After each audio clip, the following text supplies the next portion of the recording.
भीषण गर्मी पड़ रही थी। सूरज आग उगल रहा था।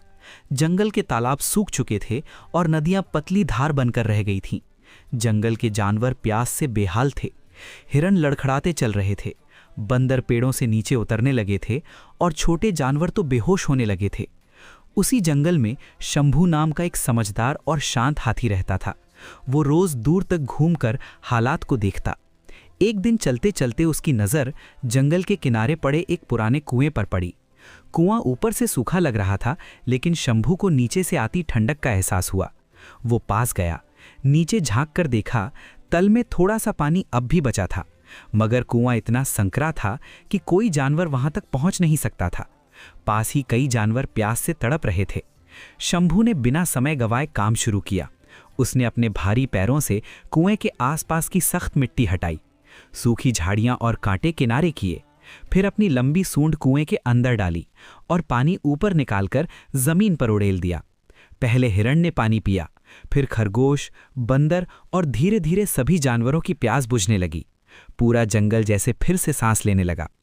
ये देखकर गांव के कुछ लोग भी वहां आ गए। उन्होंने पहली बार समझा कि ये हाथी खेतों में क्यों आता था। वो पानी ढूंढता था, नुकसान करने नहीं। गांव वालों ने मिलकर कुएं की मरम्मत करवाई और पास में एक पक्का हौद बनवा दिया, ताकि आगे कभी किसी को प्यास न लगे। शंभू चुपचाप एक पेड़ की छांव में खड़ा सब देखता रहा। उसकी आंखों में संतोष था। उस दिन के बाद जंगल और गांव के बीच डर नहीं, भीषण गर्मी पड़ रही थी। सूरज आग उगल रहा था। जंगल के तालाब सूख चुके थे और नदियां पतली धार बनकर रह गई थीं। जंगल के जानवर प्यास से बेहाल थे। हिरन लड़खड़ाते चल रहे थे, बंदर पेड़ों से नीचे उतरने लगे थे और छोटे जानवर तो बेहोश होने लगे थे। उसी जंगल में शंभू नाम का एक समझदार और शांत हाथी रहता था। वो रोज दूर तक घूमकर हालात को देखता। एक दिन चलते चलते उसकी नज़र जंगल के किनारे पड़े एक पुराने कुएं पर पड़ी। कुआं ऊपर से सूखा लग रहा था, लेकिन शंभू को नीचे से आती ठंडक का एहसास हुआ। वो पास गया, नीचे झांक कर देखा। तल में थोड़ा सा पानी अब भी बचा था, मगर कुआं इतना संकरा था कि कोई जानवर वहां तक पहुंच नहीं सकता था। पास ही कई जानवर प्यास से तड़प रहे थे। शंभू ने बिना समय गंवाए काम शुरू किया।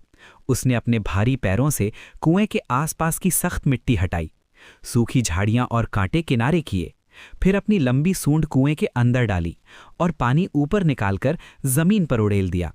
पहले हिरण ने पानी पिया, फिर खरगोश, बंदर और धीरे धीरे सभी जानवरों की प्यास बुझने लगी। पूरा जंगल जैसे फिर से सांस लेने लगा। ये देखकर गांव के कुछ लोग भी वहां आ गए। उन्होंने पहली बार समझा कि ये